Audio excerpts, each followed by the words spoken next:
Bapak takut nggak dengan ada persaingan seperti ini? Apalagi seperti yang tadi kita bilang di awal, kalau untuk pemilih ini generasi milenial mayoritas kan, Betul. yang sangat menentukan pemilih 2004. Ada ketakutan tersendiri nggak Pak? Oh enggak, kami malah dengan senang hati. Apalagi seperti saya sudah 2 periode ya kan. Ya malah saya bangga kalau saya mampu memberikan pemahaman politik kepada milenial. Sehingga nanti ketika mereka duduk, mereka itu ya sudah bisa menjalankan dengan baik. Dan saya juga bangga karena ilmu saya bisa saya turun kepada milenial. Dan mereka tertarik Pak? Sangat tertarik. Walaupun mereka masih SMA? Masih SMA yang tahun ini punya hak pilih, dia mungkin di pemilu ini nanti mungkin baru beberapa hari umurnya 17. Makanya di tahun ini kami yakin anak-anak muda yang memilih PKS itu mungkin baru beberapa hitungan hari punya KTP. Karena tidak, udahlah emang suara saya hanya satu, kayaknya nggak ngaruh lah dengan adanya terjadi perubahan. Nah terkadang ada tuh gitu Pak. Kalau Bapak sendiri gimana tuh tanggapannya seperti itu, dan kira-kira gimana Pak, apa yang bisa dilakukan Pak supaya si yang tadi mikirnya golput tuh jadi berubah pikiran lah. Ngaruh loh suara kamu cuma satu pun tapi bisa membuat perubahan.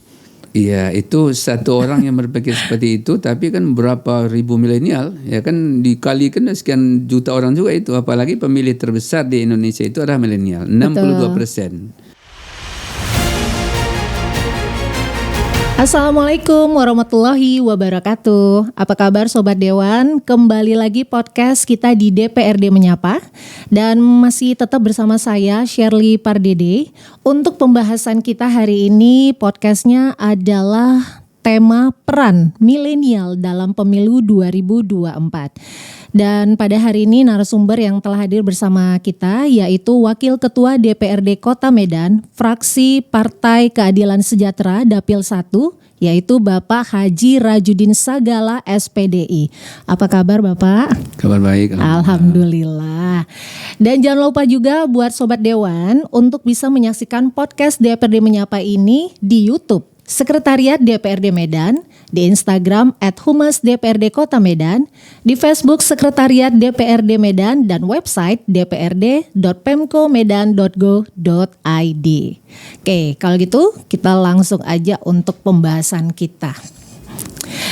Kabar Bapak sehat ya Pak ya? Sehat, alhamdulillah. Alhamdulillah. Terima kasih Pak. Kita langsung aja untuk membahas tentang topik kita hari ini adalah peran milenial dalam pemilu 2024. Yang pastinya kita tahu Pak, memang dalam waktu dekat ya, 14 Februari ya Pak ya, 2024, kita akan bersama-sama ikut serta mensukseskan pemilu 2024. Termasuk Bapak juga yang ikut kembali ya Pak. Betul, ya? Ikut kembali. Nah, sepertinya banyak juga orang tahu Pak, kalau memang di pemilu ini semua kalangan turut serta. Betul. Dan salah satu yang juga mempunyai peran serta atau peran aktif yang pengaruh besar untuk kesuksesan dari pemilu 2024 ini adalah adanya peran dari generasi milenial. Betul. Benar ya Pak ya? Iya. Nah, tapi gini juga Pak, ini ada juga anggapan yang beredar kalau sebenarnya sih generasi milenial ini udahlah, ini mereka adalah generasi yang emang bisa dibilang kurang edukasi tentang politik ini seperti apa. Makanya ada juga di tahun 2019 yang sempat saya baca, itu ternyata juga masih ada kurang juga minat dari generasi milenial untuk ikut serta di dalam pemilu.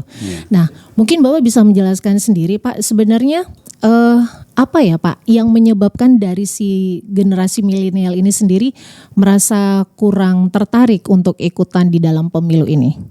Baik, terima kasih. Assalamualaikum warahmatullahi wabarakatuh. Memang dari pemilu ke pemilu memang hasil survei itu yang pemilih paling banyak itu atau dominan itu adalah anak-anak muda. Benar. Terutama para ABG ya, yang umurnya 17 tahun ke atas gitu. Tapi keterlibatan mereka datang ke TPS itu mungkin masih minim, termasuk Medan. Bahkan dari seluruh Indonesia, Sumatera Utara itu yang paling tinggi golputnya adalah Sumatera Utara. Seluruh provinsi. Nomor 2 terbesar di Indonesia, Sumut itu paling banyak golput. Dan dari paling banyak golput itu yang terbesar ternyata anak-anak muda juga. Nah, makanya kami sebagai para caleg itu tentu harus memberikan edukasi ya kepada anak-anak muda kita, terutama para ABG yang baru punya hak pilih. Mungkin lemahnya sosialisasi selama ini. Itu yang pertama. Yang kedua, mungkin anak muda ini banyak belum tahu kalau kami memilih apa rupanya efeknya nanti gitu kan. Nah, jadi itulah yang perlu harus dijelaskan. Dan saya selama ini memang turun ke anak-anak muda menjelaskan bahwa pemuda kita itu punya peran penting untuk membangun bangsa, memberikan masukan arahan bagaimana kebijakan pembangun di masa akan datang, itu tidak lepas dari peran anak muda. Itu harus kita libatkan. Kemudian karena anak-anak muda ini punya ide yang cemerlang, jadi mereka itu punya usulan-usulan, masukan, saran, dan itu harus diperhatikan. Mungkin selama ini itu yang kurang, sehingga karena mereka interaksinya dengan para politisi ini lemah, akhirnya mereka menganggap tidak begitu penting itu. Nah, tapi begitu kita jelaskan bahwa mereka itu punya peran, apalagi keterwakilan mereka hadir di pemilih itu cukup besar, 62% tuh anak-anak muda punya hak pilih. Jadi kalau sempat 62% ini tidak memberikan hak suaranya, ini sayang untuk perubahan di masa akan datang, mereka tidak dilibatkan. Padahal 10 tahun akan datang, bahkan mungkin 5 tahun akan datang, mereka yang menggantikan para politisi yang sekarang duduk di pusat kekuasaan. Bagaimana mungkin mereka duduk di pusat kekuasaan kalau mereka tidak paham politik? Betul. Maka mereka perlu dipahamkan. Bagaimana mungkin nanti mereka bisa punya peran kalau mereka tidak paham apa fungsi dan kewajibannya ketika mereka nanti diberikan amanah. Dan kami dari PKS ya di pencalekan 2024 itu lebih 50% kami calonkan sebagai caleg itu adalah anak muda. Itulah bentuk keberpihakan kami, dan itulah keberhasilan kami meyakinkan anak muda bahwa peran pemuda itu sangat penting untuk membangun bangsa. Dan salurannya adalah masuk ke jalur kekuasaan lewat politik. Oke. Tapi Pak, menarik yang tadi seperti Bapak bilang kalau di awal tadi ada nomor 2 ya Pak ya. Iya. Nomor 2 seluruh Indonesia gitu Pak. Indonesia paling tinggi golputnya adalah Sumut. Oh, itu berdasarkan apa Pak? Dari Berdasarkan survei? hasil survei. Oh, hasil survei. Iya. Wow, luar biasa ya. Iya, betul. Tapi terus gini juga Pak, seperti yang Bapak bilang tadi, kalau dari partai Bapak sendiri ya, Iya. itu juga membuktikan memang kalau peran dari milenial ini, anak muda ini memang sangat penting sekali. Betul, kan. betul. Tapi hanya saja memang diperlukan sosialisasi. Betul. Nah, seperti yang Bapak bilang Iya, tadi. iya. Mungkin Bapak bisa kasih tahu nggak? Kira-kira sosialisasi ini apa ya yang pastinya bakal menarik nih, jadinya si milenial yang tadinya males untuk politik apa sih itu gitu kan, Iya. akhirnya jadi tertarik. Iya. Sosialisasi seperti apa nih Pak yang bisa dilakukan? Selama ini anak muda ini kan kurang tersentuh. Mereka itu punya banyak aktivitas. Jadi akhirnya karena aktivitasnya tidak tersalurkan dengan baik, sehingga ada mereka yang masuk ke geng motor, terlibat kenakalan. Yang negatif ya, yang Pak, negatif. jadinya. Makanya kita berikan edukasi sehingga mereka ya menyambut baik. Antara lain yang kita berikan itu ada pelatihan kepemimpinan. Oke. Ya, dan bahkan kami dari DPRD Medan sudah tahun keempat ini itu setiap tahun kita selalu naikkan untuk pelatihan para milenial, terutama pelatihan kepemimpinan. Kemudian itu ada di Badan Kesbangpol, anggarannya kita parkirkan di sana. Kemudian ada pelatihan keterampilan untuk mudah mendapatkan pekerjaan. Anak-anak muda ini kita berikan bagaimana cara montir sepeda motor. Ya. Kemudian juga ada reparasi HP. Oh. Ya, itu juga ada pelatihannya. Di samping juga selain itu juga ada pelatihan keorganisasian, ya, kepemimpinan ya. Sehingga kalau nanti mereka punya minat, ya, ada juga anak muda ini nggak punya minat duduk di politik, tapi mungkin dia punya minat di bidang usaha. Ada juga kita buat pelatihan UMKM. Sehingga anak-anak muda ini jangan sampai nanti begitu mereka berhenti sekolah, apakah tingkat SLT atau kuliah, Jadi jangan stuck sampai gitu. nganggur. Iya, benar. Jadi mereka punya Skill lagi ya, Pak, skill skill. kemampuan yang bisa menghidupi dirinya bahkan keluarganya. Jadi bisa membuat lapangan kerja gitu. Tapi Pak, sejauh ini setelah yang Bapak bilang 4 tahun berjalan, memang efektif Pak? Berjalan. Berjalan Ya, efektif ya makanya Pak? kami berhasil merekrut anak muda menjadi caleg PKS itu lebih dari 50% caleg kami itu adalah anak muda. Wow, oke ya. Tapi untuk ini maaf, mungkin kalau buat saya sendiri ini saya baru dengar ya Pak dengan seperti ini. Tapi kalau untuk masyarakat luas, untuk anak milenial di luar sana memang udah tahu tentang adanya program ini Pak? Tahu, dan kita sudah sampaikan sampai ke tingkat kepala lingkungan. Oh, supaya cara memberitahukan Betul. informasi ini, Iya, sosialisasi ini. betul. Oh, oke. Jadi mulai dari nanti kan kami poskan misalkan anggarannya di tenaga kerja. Tenaga kerja kan, dinas tenaga kerja kan nggak tahu nih ini siapa orang yang mau kita undang, maka mereka umumkan nanti di masjid, berarti yang direkrut nanti remaja masjid, atau mungkin di Karang Taruna. Ya, Karang Itu Taruna, kan ada di benar-benar. kelurahan. Nah, itu nanti sampai informasi yang kelurahan atau di kecamatan. Jadi nanti ada Karang Taruna tingkat Kota Medan, ada tingkat kecamatan, ada tingkat kelurahan, bahkan sampai tingkat lingkungan. Dan selama ini sudah berjalan dengan baik. Walaupun nanti ya sebagian mereka mungkin ada yang tidak berminat, tapi minatnya mungkin di bidang lain. Makanya sebanyak mungkin kita buat bidang itu sehingga anak muda kita ini tersalurkan apa kira-kira maunya mereka gitu. Tapi ini juga ya Pak, kalau diperhatikan sekarang ini untuk si milenial itu identik dengan apa namanya dunia teknologi gitu, sosial media. Nah seperti itu kan Pak.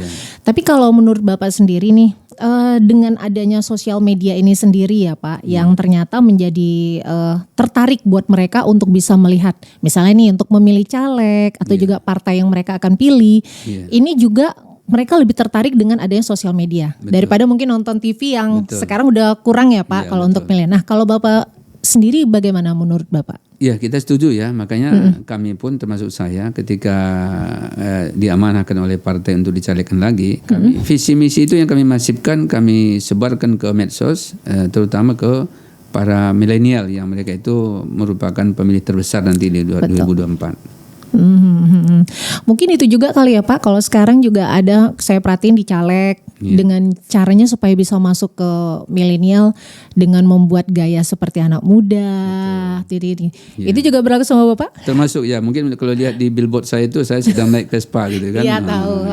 Bahkan komunitas Vespa itu kemarin mengundang saya, oh ini tertarik ini gitu. Nah, kok Bapak bisa terpikir begini? Ya namanya juga kita bagaimana caranya supaya anak-anak muda ini juga punya ini ya punya kemampuan, akhirnya mereka undang kita berikan saran masukan, mereka tampung dengan baik dan mereka nyatakan mendukung insya Allah. Oke. Tapi emang terbukti ya Pak ya. Memang terbukti.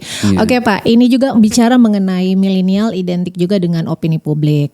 Ada sih kalau dibilang sekarang ini generasi milenial ada orang yang nggak peduli juga dengan omongan orang gitu kan.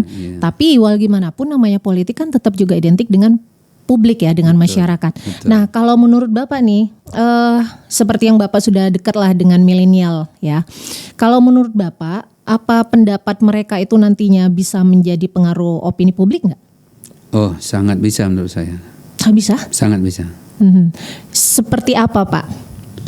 Ya karena ketika anak muda itu paham apa peran kita di DPRD atau sebagai pejabat publik, jadi mereka akan, apalagi mereka tuh melek di bidang medsos ya, mereka malah menjadi perpanjangan tangan kita untuk menyampaikan program kita ke masyarakat. Dan itu saya lihat sudah berjalan dengan baik. Mereka yang sudah kita berikan pemahaman ketika saya datang ke warung-warung kopi, dan itu umumnya anak-anak muda. Oh kami nggak tahu Pak selama ini kalau pejabat publik itu seperti ini programnya. Kalau gitu aku ikut share lah katanya. Nah, jadi kan cukup berperan kan. Karena saya pribadi Pak, ini kan sebagai generasi milenial juga ya. Kalau saya sih memang awal tidak tertarik dengan dunia politik, tapi akhirnya mulai pemilih di 2019 terus nanti di 2024 ini saya jadi tertarik. Nah walaupun sebenarnya yang menarik dari si milenial ini adalah tentang gimana sih program-program yang disiapkan, terus juga apalagi misalnya seperti nanti apakah memang nanti kredibilitasnya emang benar nggak ya nanti ya, atau hanya omongan itu janji politik. Nah kalau untuk hal itu Pak, apakah yang harus dilakukan gitu Pak supaya bisa menjamah ke si generasi milenial ini supaya akhirnya jadi terbuka nih pikirannya, oh iya ternyata politik itu tidak seburuk itu ya. Nah gitu, itu gimana Pak? Ya itulah memang kalau dalam politik ya bisa jadi karena orang mungkin hanya sekedar menyampaikan ucapan lisan, begitu duduk tidak terbukti. Itulah yang membuat nanti para pemilih pemula ini mereka akan anti dengan politik. Tapi kalau kami dari PKS, apa yang kami sampaikan itu kami catat betul supaya itu nanti bisa direalisasikan. Dan dulu ketika saya menjadi caleg pertama, itu tahun 2014 ya, ke 19, itu saya pernah janji dulu dengan anak muda, agar anak-anak muda kita ini diberikan skill. Dan begitu saya duduk, bahkan saya pernah menjadi ketua komisi B, itu langsung saya besarkan biaya pelatihan khusus nanti yang dilatih itu anak-anak muda. Ya, makanya ya alhamdulillah sambutan anak-anak muda ya cukup bagus. Bagus ya Pak. Ya, dan kalau boleh saya sedikit curhat ya, saya dulu juga tidak tertarik politik. Oh, Ya, oke. tapi karena begitu Akhirnya? saya bergabung dengan kawan-kawan di kampus, ya, saya masih di kampus dulu. Ya, saya kuliah kampus dulu mana, Pak? di Jakarta dulu. Oh, di Jakarta. Ya. Oke, heeh. Jadi dulu saya terlibat memilih itu setelah kuliah. Sebelumnya nggak pernah. Tapi karena Bapak udah Ya. organisasi? Betul. Begitu saya oke. paham bahwa politik itu penting, apalagi anak muda ya kan, itu menggantikan peran orang tua, saya langsung ambil bagian. Oh, ternyata penting, apalagi saya sudah langsung duduk di pusat kekuasaan, ya sekarang sudah diamanahkan menjadi salah seorang anggota DPR. Akhirnya saya tahu betul, oh anak muda itu butuhnya ini. Makanya begitu kita anggarkan melalui APBD, ternyata anggaran yang kita sakat itu kurang. Betapa banyaknya respon anak muda itu untuk ikut pelatihan-pelatihan sudah kami sahkan. Tapi dengan ada pelatihan tadi itu memang benar efektif ya Pak membuka pola pikir dari si milenial ini ya Pak? Betul, bahkan saya sudah temukan ada beberapa anak muda yang sudah mengikuti pelatihan yang kami gulirkan itu sudah tidak tertarik lagi bekerja di tempat lain karena dia katanya sudah cukup mapan dengan usaha sendiri. Wow. Nah, berarti kan cukup bagus kan? Ya. Betul Pak. Dia Betul. sudah punya toko reparasi handphone. HP. Kemudian yang lain lagi ada lagi sudah punya showroom komputer. Ya, yang kena di sini kita juga adakan pelatihan multimedia. Iya. Ternyata apalagi masa caleg begini ordernya sampai nggak ketampung katanya karena saking banyaknya order itu masuk ke dia. Ya, karena- Itu hasil di pelatihan yang kita lakukan. Wah. Ya, berarti kan cukup bagus kan? Ya. Iya bagus sekali sih Pak, benar Pak. Nah kalau gitu Pak gimana nih Pak? Apa yang Bapak harapkan dari generasi milenial untuk mengawal jalannya pemilu 2024 ini? Iya, pertama anak-anak muda kita mulai dari usia yang 17 tahun ke atas, ya terutama mereka yang baru punya hak pilih. Kalau mereka nggak paham tentang politik, boleh nanti ya sesekali nanti berinteraksi dengan saya. Sharing ya, Pak, ya. Sharing, sama seperti saya dulu nggak paham politik, hanya anti, tapi begitu paham ternyata peran anak muda sangat penting. Yang kedua, anak-anak muda kita ini ya kita berikan edukasi agar mereka itu paham peran dan tanggung jawab daripada pejabat kita, dan mereka juga harus memberikan pemahaman kepada teman-temannya supaya mereka nanti juga ikut terlibat ya, bahwa betapa pentingnya kita harus masuk dalam dunia politik dan jalurnya adalah melalui pemilu.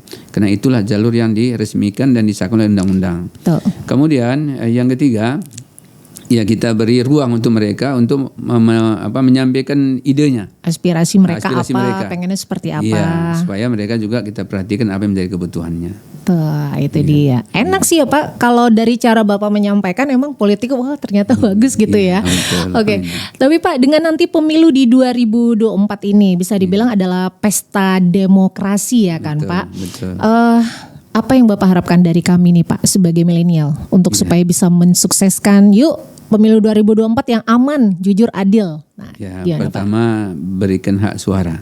Ya, jangan sampai golput. Ya, kemudian jangan hanya untuk diri tapi juga keluarga besar. Karena inilah pesta demokrasi yang kita diberi ruang untuk bebas memilih ya sesuai dengan pilihan kita masing-masing.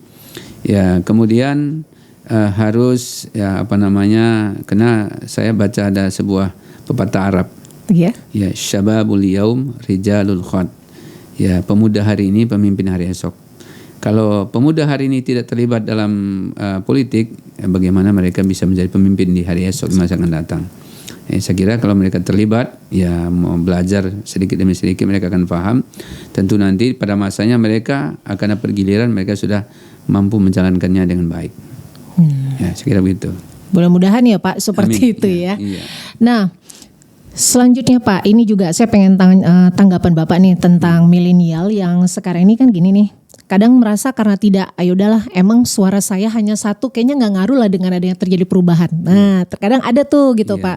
Kalau Bapak sendiri gimana tuh tanggapannya seperti itu, dan kira-kira gimana Pak, apa yang bisa dilakukan Pak supaya si yang tadi mikirnya golput tuh jadi berubah pikiran lah. Iya. Ngaruh loh suara kamu cuma satu pun tapi bisa membuat perubahan. Iya, itu satu orang yang berpikir seperti itu, tapi kan berapa ribu milenial, ya kan dikalikan sekian juta orang juga itu, apalagi pemilih terbesar di Indonesia itu adalah milenial, 62%. Kalau setiap milenial berpikir seperti itu, berarti 62% nggak milih dong. Jadi kan aspirasi mereka nanti siapa yang nampung kalau ini tidak tersuarakan. Makanya kami dari PKS supaya suara milenial ini bisa teradvokasi, kami calegkan langsung milenial ini di PKS sehingga apa ide mereka bisa tersuarakan di parlemen. Tapi itu dari partai Bapak, nggak tahu juga kalau yang di luar sana seperti apa katanya, Pak? Saya yakin di semua partai sudah melirik para milenial. Karena saya perhatikan dari BCAD yang calon yang tampil itu dari nama-namanya kan DCT kan saya lihat. Memang saya lihat sudah hampir semua partai itu ada anak mudanya. Bahkan kami sampai tingkat artis pun kami cari ya memang masih tergolong milenial. Nah ini menarik nih Pak. Iya. Emang terbukti untuk Iya. si DCT sekarang ini memang lebih banyak juga loh anak muda. Tapi nanti Betul. kita bahas ya Pak ya. Boleh. Kita Iya. tahan dulu Pak. Oke. Oke. Dan nanti kita bakal balik lagi juga. Ini akan membahas tentang, ini menarik tentang seorang Bapak Rajudin. Tapi harus cepat, tepat dan langsung jawab Pak. Siap. Oke. Iya, oke. Oke, dan yang pasti kita masih DPRD Menyapa, nanti bakal balik lagi Sobat Dewan. Dan masih tetap kita akan ngobrolin tentang tema kita, yaitu peran milenial dalam pemilu 2024. Sobat Dewan, kita masih di DPRD Menyapa dan masih bersama saya Shirley Pardede dan juga Bapak Rajudin Sagala. Baik Pak, kalau tadi kita ngomongnya agak serius, walaupun sersan ya Pak, serius tapi santai. Nah kalau yang ini emang beneran santai nih Pak. Iya. Jadi saya pengen nantangin Bapak nih untuk menjawab pertanyaan saya secara secara langsung Iya, tapi siap. cepat. Boleh. Baik Pak, 5 pertanyaan Pak. 4 pertanyaan ya. Baik, yang pertama Pak, apa 3 resolusi utama Pak Rajudin di tahun 2024? Pertama, pendidikan. Pendidikan Medan harus kita tingkatkan bermutu. Oke. Jangan sampai kita di bawah kabupaten kota yang ada di Sumut. Yang kedua, layanan kesehatan harus lebih baik. Jangan sampai terlalu lama antri, kemudian harus cepat, kemudian masyarakat itu terlayani dengan prima. Yang ketiga, Iya. kena banjir. Banjir harus segera dituntaskan. Oke. Banjir kayaknya emang sampai sekarang belum tuntas ya Pak ya. Masih jadi bermasalahan ya. Kayak mudah-mudahan resolusi 2024 tadi ya Pak ya. Betul. Kayaknya ini semua menyangkut sesuai dengan melayani masyarakat ya Pak ya. Memang itu selama ini yang saya lakukan, melayani masyarakat, dan prioritas yang 3 ini nanti 2024 akan kita lakukan. Oke. Tapi kalau untuk resolusi pribadi Pak, ada keinginan? Ya, ada pasti. Pasti ada ya? Ada ya kan? Oke. Baik Pak. Untuk selanjutnya Pak, destinasi kuliner favorit Bapak di Medan apa? Di mana? Di Pagaruyung. Kenapa Pak? Kenapa? Karena makanannya banyak dan pas pula sesuai selera saya. Saya yang paling saya suka makan 2, manis pedas. Manis pedas. Jadi apa itu Pak? Menu favorit di sana Pak, Pagaruyung? Soto Medan. Soto Medan. Iya. Oke. Mie rebus suka Pak? Kurang. Kurang ya? Oh. Oke Pak. Selanjutnya Pak, sebutkan satu quotes atau juga kutipan terbaik yang pernah Bapak dengar. Pepatah orang Arab. Ya. Syababul yaum rijalul khot. Pemimpin hari ini, pemuda hari ini, pemimpin hari esok. Oke. Kenapa Bapak sangat tertarik dengan kutipan itu Pak? Karena saya dulu masuk politik masih dalam kampus ya. Itu cerita milenial tadi. Awalnya saya itu anti politik, begitu paham politik, memang di masa akan datang tuh harus kekuasaan itu dipegang oleh anak muda. Karena anak muda itu energik, idenya cemerlang, memang sejak muda lah harusnya dia bisa duduk di pusat-pusat kekuasaan. Oke. Ya terakhir Pak, semoga di tahun 2024 ini Kota Medan menjadi kota yang Aman, kondusif, religius. Oke, aman, kondusif, religius ya. Ya mudah-mudahan Pak, resolusi Bapak kemudian juga mengharapkan Kota Medan ini menjadi kota yang aman, kondusif dan juga religius bisa terwujud ya Pak. Amin, Dan yang amin. pastinya peran dari DPRD Kota Medan Amin. tentunya ya Pak ya. Insyaallah. Bisa menampung aspirasi kami Pak. Insyaallah, ya. Baik Pak, kita kembali lagi Pak pembahasan kita yang tadi mengenai tentang peran milenial di pemilu 2024. Iya. Oke. Nah ini menarik Pak, yang tadi mengenai tentang golput ya kan. Bahaya sih memang sebenarnya kalau ternyata misalnya dari satu orang yang menganggap udahlah golput saya satu ini gak akan mempengaruhi untuk yang lainnya. Tapi sebenarnya itu kalau ditumpuk-tumpuk, dihitung-hitung jadi semakin banyak, Iya, betul. makin bahaya ya Pak ya. Betul. Oke, nah opini tentang milenial nih Pak yang memilih golput ini sebagai cara nih, kalau mikirnya gini nih, Oke, kalau misalnya nih saya golput, ini adalah menunjukkan, ini adalah ekspresi saya kalau saya memang tidak setuju dengan sistem politik yang ada di Indonesia. Gimana Pak? Ya, saya kira kurang tepat ya, karena itulah yang dilegalkan oleh undang-undang. Kalau kita ingin melakukan perubahan, ya kita harus ikut apa yang disahkan oleh undang-undang. Tentu jalurnya adalah pemilu dan pilkada. Kalau pemilu itu untuk menentukan kekuasaan mulai skala kabupaten kota sampai nasional. Kalau pilkada mungkin skala kecil ya, mungkin kepala daerah di tingkat kabupaten kota atau sampai tingkat provinsi. Kalau anak-anak muda tidak terlibat, tentu suara itu ya akan banyak yang tidak tersalurkan dengan baik. Apalagi anak-anak muda kita ini punya ide yang banyak. Kalau ide itu tidak yang menampung di pusat kekuasaan, siapa yang berjuangkan apa maunya mereka? Iya, benar sih memang ya Pak. Tapi Pak, memang nggak nutup kemungkinan sih kalau emang orang mau golput boleh-boleh aja ya Pak. Itu kan pilihan mereka sendiri ya. Oke. Tapi Pak, ada nggak sih sebenarnya upaya gitu Pak untuk supaya bisa memperkenalkan tentang politik, kayak adanya sekolah politik gitu atau sosialisasi? Kalau ini kan Bapak bilang tadi memberikan pelatihan ya Pak.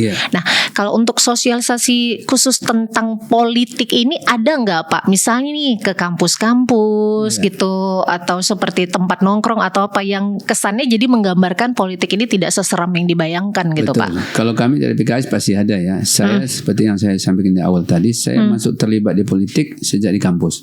Iya. Walaupun awalnya itu teman saya sampai capek mengajak, politik udahlah, enggak. Dapat saya brosur PKS. Ya. Anak muda itu penentu masa depan. Anak muda harus terlibat dalam sebuah lini kekuasaan, mulai dari paling kecil sampai paling tinggi. Saya baca brosur itu, hanya begitu diajak teman saya tertarik. Dan alhamdulillah ternyata saya diamanahkan menjadi anggota DPRD, dan ketika saya duduk ya saya akan merangkul anak-anak muda, dan selama ini sudah kita berikan edukasi sehingga mereka itu mendapatkan pelatihan dari itu, sehingga banyak anak muda yang tadinya mungkin tidak punya ketertarikan dengan politik, akhirnya mereka tertarik karena apa yang mereka butuhkan sudah kita berikan edukasi ya. Mereka diberikan pelatihan kepemimpinan, pelatihan multimedia, kemudian pelatihan yang lain, sehingga mereka merasakan kok nggak dari dulu gitu. Sambutannya cukup positif lah. Positif ya. Nah Pak, menanggapi yang tadi kita sempat terpotong di awal tadi Pak, tentang yang Bapak bilang nih, ternyata kan sekarang terbuktikan gitu loh, untuk dari caleg sendiri banyak yang muda-muda ya Pak ya. Betul. Tapi kalau menurut Bapak sendiri nih, orang yang memang bisa dibilang sudah berpengalaman di dunia politik Pak, gimana Pak? Apa Bapak yakin dengan mereka masuk ke dunia politik ini nih, mereka bisa mewakili dari aspirasi rakyat gitu, dengan maksudnya pengalaman mereka di dunia politik mereka yang masih baru, masih minim Pak? Iya, saya yakin sangat bisa ya, karena begitu nanti duduk, apalagi kami dari PKS itu ada binteknya. Tiap tahun ada bintek. Jadi mereka diberikan pelatihan bagaimana bisa menjadi politisi yang ulung, walaupun mungkin dari sisi usia masih muda, tapi nanti begitu duduk jadi pengalamannya jadi tua. Kami adalah sekolah politik, mulai bahkan tadi kakak katakan di kampus ya, ternyata sekarang PKS sudah melakukan sekolah politik itu mulai tingkat SMA malah sudah ada kami lakukan. Dan mereka tertarik Pak? Sangat tertarik. Walaupun mereka masih SMA? Masih SMA, yang tahun ini punya hak pilih, dia mungkin di pemilu ini nanti mungkin baru berapa hari umurnya 17. Makanya di tahun ini kami yakin anak-anak muda yang memilih PKS itu mungkin baru beberapa hitungan hari punya KTP. Mungkin nanti mereka sekarang belum masuk DCT, tapi nanti masuk dalam pemilih tambahan, karena baru tanggal 14 Februari nanti mungkin umurnya baru 7 hari. Ya, tahun. Masih baru. Makanya beranjak. Nanti mereka akan memilih pemilih tambahan. Dan itu udah banyak melapor ke saya. Saking mereka sudah mulai tertariknya pada PKS. Nggak sabar gitu ya, pengen coblos ya Pak ya. Oke, coblos perdana ya. Betul. Nah, tapi Pak, dengan Bapak yang sudah memang sudah, maksudnya sudah dalam dunia politik, udah asam garam udah ya Pak ya. Ini dengan mereka yang baru, Bapak takut nggak dengan ada persaingan seperti ini? Apalagi seperti yang tadi kita bilang di awal, kalau untuk pemilih ini generasi milenial mayoritas kan. Betul. Yang sangat menentukan pemilih 2004. Ada ketakutan tersendiri nggak Pak? Oh enggak, kami malah dengan senang hati. Apalagi seperti saya sudah 2 prodi ya kan. Ya malah saya bangga kalau saya mampu memberikan pemahaman politik kepada milenial. Sehingga nanti ketika mereka duduk, mereka itu ya sudah bisa menjalankan dengan baik, dan saya juga bangga karena ilmu saya bisa saya turun kepada milenial. Oh, ada bagi-bagi ilmu Iya, juga ya betul, Pak ya. Betul ya. Dan Iya. selama ini pun sudah kita lakukan, termasuk komunitas Vespa Sumatera Utara yang beberapa waktu yang lalu sempat diliput oleh TV One. Itu ternyata sambutan masyarakat tidak seperti yang saya duga, terutama anak milenial ini. Saya awalnya menduga ini paling datang hanya beberapa orang. Ternyata itu hampir 100 orang yang datang yang saya tidak kenal. Oh, saya tahu Bapak akan tampil di sini, kami hadir ya, boleh katanya. Oh, sangat boleh, saya bilang. Alhamdulillah ya. Oke, jadi nggak masalah Nggak ada ya Pak ya. masalah, Persaingan ya. sehat ya Pak ya. Persaingan sehat, bahkan menurut saya itu malah bisa Motivasi. memperberat kebaikan di akhirat, bisa menjadi pahala yang banyak karena kita bisa memberikan ilmu kepada anak-anak muda kita. Oh, oke. Apa ya, politik sehat ya Pak ya. Betul, ya. Karena masing-masing sendiri juga sudah ada pilihannya masing-masing ya Iya, untuk dan memilih terus terang seperti saya apa. tambahkan sedikit, saya walaupun dicaleg di dapil 1 untuk 2024, saya keliling di semua dapil. Saya datangi anak muda, saya kasih ide saya. Dulu saya waktu caleg masih milenial. Sekarang kalau kalian mau lolos, lakukan ini. Seperti yang pernah saya lakukan. Respon? Sangat respon. Bahkan kalau saya mau ikuti semua jadwal, mungkin nggak tertampung saya. Dengan jadwal sibuk ya Pak ya. Iya, alhamdulillah. Ya oke Pak.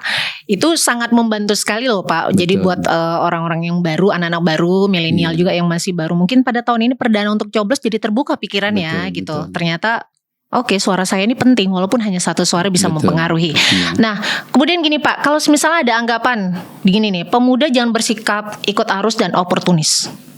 Pendapat Bapak seperti apa? Iya, betul. Saya setuju tuh. Gimana? Jangan sampai anak muda itu melihat sesuatu yang negatif, kemudian kena angin sedang ke sana, mereka ikut-ikutan. Enggak. Kita harus punya komitmen. Kalau itu kebaikan kita ikut, walaupun orang sedikit. Kalau itu nggak baik jangan ikut. Ya tetap harus ujung-ujungnya harus ada kebaikan ya Pak Iya, ya. betul. Oke. Nah, generasi milenial kan tadi kita bilang Pak itu identik dengan yang teknologi apa sekarang serba media sosial yang kayaknya lebih gampang dijangkau di mana aja, Betul. ya kan. Termasuk juga nih pastinya harus disesuaikan dengan para caleg. Gimana nih caranya supaya bisa menarik perhatian? Betul. Salah satunya ini seperti Bapak yang tadi bilang ada buat baliho dengan Bapak naik Vespa. Saya lihat kok ingat mukanya Pak, Betul. gitu kan? Iya. Itu saya ingat. Kemudian juga dengan di baliho atau juga video apa seperti cara apapun dilakukan untuk menarik perhatian atau simpati dari si milenial Betul, gitu kan. iya. Nah, kalau menurut Bapak sendiri ini sebenarnya memang efektif Pak untuk bisa menggait pemilih milenial. Kalau menurut Bapak gimana? Ya, itu salah satu. Tapi bukan itu yang paling efektif. Yang efektif Paling seperti apa? efektif harus disampaikan visi misi yang mereka memang cocok buat anak muda. Itu yang paling tepat. Sehingga mereka nyambung bahwa kalau kami milenial memilih, nanti kami punya peran ini gitu. Kami punya kemampuan ini nanti yang kami dapatkan. Maka selama ini kita temukan anak muda kan kebanyakan begitu selesai sekolah, selesai kuliah itu tidak punya skill, bahkan tidak punya pekerjaan tetap. Kalau ini kita berikan untuk mereka, mereka sadar bahwa saya terbantu toh. Saya punya kemampuan kalau nanti bergabung di sini gitu. Dan itu yang saya dapatkan ketika saya awal bergabung dengan PKS. Berarti kalau menurut Bapak itu nggak efektif nggak ya? Hanya mungkin sebagai pendukung saja Ya, untuk bukan satu-satunya, ya itu juga termasuk, tapi bukan itu yang utama. Oke. Nah ini belajar dari tahun 2019 kayaknya yang namanya hoax tuh banyak Pak. Sebenarnya sampai sekarang juga masih Betul. banyak ya Pak ya. Iya. Apalagi memang di media sosial ini yang pastinya bisa mempengaruhi dengan kehidupan sosial di masyarakat. Nah kira-kira nih kalau menurut Bapak sendiri apa Pak yang bisa kita lakukan ya Pak untuk bisa meminimalisir kejadian seperti itu lagi yang namanya hoax beredar di media sosial kalangan masyarakat? Ya, tidak mudah percayalah dengan informasi yang sampai yang beredar. Kita harus cek and dicek lah ini kebenarannya, kemudian sumbernya dari mana. Kalau itu tak jelas ya udah abaikan saja gitu. Oh, baikkan saja atau mencari kebenarannya gitu ya Pak ya? Ya itulah cek and dicek tadi kan. Cek recheck tadi ya. Iya. Oke. Nah, selanjutnya Pak, ini kita membahas tentang tingginya tingkat partisipasi memilih untuk anak muda. Iya. Dan bisa dibilang ini proporsi jumlah penduduk yang lebih dominan ini menjadi satu keharusan lagi ya untuk menciptakan representasi yang ideal bagi anak muda di parlemen. Iya. Bagaimana menurut Bapak cara yang bisa dilakukan untuk mewujudkan itu Pak? Ya, itu tadi seperti yang saya sampaikan di awal, kita berikan pemahaman yang utuh kepada anak-anak muda kita. Bahwa pemuda itu mereka masih segar, idenya masih cemerlang, kemudian mereka itu tenaga masih kuat, kemudian juga ruang geraknya juga masih leluasa. Kalau itu bisa kita berikan pemahaman yang utuh, tentu mereka akan merasa dilibatkan dalam kegiatan politik seperti ini. Mereka punya peran yang penting. Pasti, Ding. Nah, kalau seperti saya nih Pak, saya memang nggak terjun di dunia politik. Saya hanya bisa membantu untuk memberikan suara, gitu. Selain itu, kira-kira nih Pak, apa nih saya mewakili dari pemilih milenial lainnya yang bisa kami lakukan untuk bisa sekalian mengawal nih jalannya pemilu 2024 ini supaya bagus jalannya? Ya, kita berikan pemahaman juga. Kalau kakak sudah pahamkan kepada teman-temannya. Kemudian nanti ketika terjadi pemilu, kita harus betul-betul lakukan dengan jurdil. Jangan sampai ada kecurangan. Kemudian ya kita kawal suara itu sampai ke TPS, tidak ada penggelembungan suara. Sehingga suara-suara masyarakat termasuk anak muda jangan sampai ya saya tadi milihnya sekian kok jadi sekian gitu. Berarti kan ada ketidakjujuran kan. Betul. Ya, makanya biasanya anak-anak muda ini paling apa namanya itu kritis. Iya benar Pak. Saya itu Pak ya, kritis. Iya. Ya, tapi emang benar sih Pak, untuk milenial emang mereka kritis ya Pak ya. Kritis yang mendidik saya kira bagus ya. Gak ada masalah. Positif ya, kita apresiasi lah itu. Iya. Oke Pak. Nah, ini yang terakhir Pak. Apa nih harapan dari Bapak untuk mereka yang bisa dibilang adalah tahun ini adalah tahun pertama mereka untuk mencoblos? Iya. Apa yang Bapak harapkan? Iya, mereka harus terlibat ya nanti dalam memberikan hak suara, karena ini momen 5 tahunan. Kalau anak-anak muda kita tidak memberikan hak pilihnya, itu tunggu 5 tahun akan datang. Ini sangat panjang. Kita ingin perubahan di negeri ini. Ya. Perubahan itu ini sedang ditawarkan. Kenapa tidak kita berikan salurannya gitu.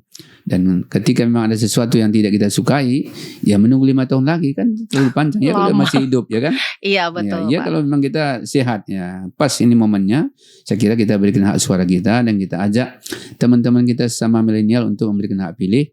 Kalau memang mereka ya apalagi sekarang udah canggih ya, kita ingin tahu apa program caleg, visi misinya bisa dilihat kok di Google. Nah ini kalau caleg ini saya pilih, apa mau dilakukan. Nah, jadi dari sekian banyak program yang digulirkan oleh para caleg, silakan pilih yang terbaik, mana yang terbaik. Karena dalam pendapat para ulama seperti Syekh Yusuf Al-Qaradawi, ini ulama internasional, beliau mengatakan dalam hal menentukan pilihan, yang menempatkan seseorang duduk di pusat-pusat kekuasaan, ada 2 cara yang harus kita lakukan. Cara pertama, kalau semua calon itu baik, bagaimana cara kita milihnya? Pilih yang terbaik. Kalau semua calon itu buruk, semuanya buruk. Ini kita nggak suka, ini semua cacatnya parah-parah semua. Pilih yang terkecil keburukannya. Jadi tidak ada alasan untuk tidak memilih walaupun semua calonnya buruk. Pilih yang paling sedikit keburukannya. Jadi tidak ada ruang untuk tidak memilih. Sehingga tidak ada kesempatan untuk golput. Karena kita sedang ditawarkan untuk memilih itu sesuai dengan undang-undang yang telah melindunginya. Oke, mudah-mudahan apa yang Bapak harapkan itu memang benar-benar ini ya Pak, bisa terwujud ya. Amin. Apalagi mungkin buat Sobat Dewan juga yang melihat podcast kita ini jadi terbuka nih pikirannya. Betul, gitu. Ternyata memang oke, aku harus memilih gitu. Betul. Satu suara mudah-mudahan bisa membawa perubahan ya. Amin. Untuk Indonesia ke depannya nanti seperti apa. Oke Pak, sepertinya ini menarik sekali, tapi memang waktunya juga yang harus membatasi ya. Tapi mungkin kalau misal buat milenial, kalau pengen tahu lebih lanjut lagi tentang program dari DPRD sendiri yang mengenai pelatihan tadi, bisa dicek di mana Pak? Bisa ada informasinya di mana? Websitenya DPRD kan ada. Ada ya Pak ya. Kemudian juga melalui APBD Kota Medan bisa dilihat di websitenya Pemko Medan. Kira-kira untuk kepentingan anak muda, kira-kira pelatihan apa yang digulirkan oleh DPRD bersama Pemko bisa dicek di beberapa dinas. Antara lain ada di Dinas Pemuda Olahraga, ada di Dinas Kesbang Badan Kesbang Linmas Kota Medan, ada juga di Dinas Sosial. Termasuk juga di Dinas Perkim. Perkim. Ya, nah itulah 4 dinas itu mungkin yang lebih menonjol yang kita besarkan anggarannya untuk khususnya untuk milenial ya. Untuk milenial ya. Oh termasuk satu lagi juga dinas pariwisata. Di pariwisata ya Pak ya. Oke. Baik Pak, yang pasti mudah-mudahan apa yang kita bicarakan hari ini pasti bisa bermanfaat buat Sobat Dewan. Dan kita berdoa Pak, mudah-mudahan dengan adanya nanti pembicaraan kita ini bisa membuka dari si pemilih milenial ini terbuka pikiran. Amin. Semakin meningkat ya Pak, Ya, golput semoga, semakin mengecil. Betul. Ya, mudah-mudahan lancar untuk pemilu 2024 dan sukses juga buat Bapak ya untuk pemilihan. Ini berarti nanti kalau misalnya masuk periode ketiga Pak. Periode ketiga. Oke, insya Allah ya. Oke, tapi yang pasti terima kasih di DPRD Menyapa Bapak Haji Rajudin Sagala SPDI, Wakil Ketua DPRD Kota Medan dari fraksi PKS Dapil 1 yang sudah mau ngobrol sama kita di DPRD Menyapa. Dan pastinya terima kasih juga nih buat Sobat Dewan. Jangan lupa untuk saksikan podcast kita di YouTube Sekretariat DPRD Medan, di Instagram kita @humasdprd Kota Medan, di Facebook juga Sekretariat DPRD Medan, dan website dprd.pemkomedan.go.id. Oke, kalau gitu saya Shirley Pardede pamit, dan juga pasti ya Bapak Rajudin Sagala juga pamit ya Pak. Masih banyak kesibukan beliau. Sampai jumpa lagi di DPRD Menyapa berikutnya. Wassalamualaikum warahmatullahi wabarakatuh. Waalaikumsalam.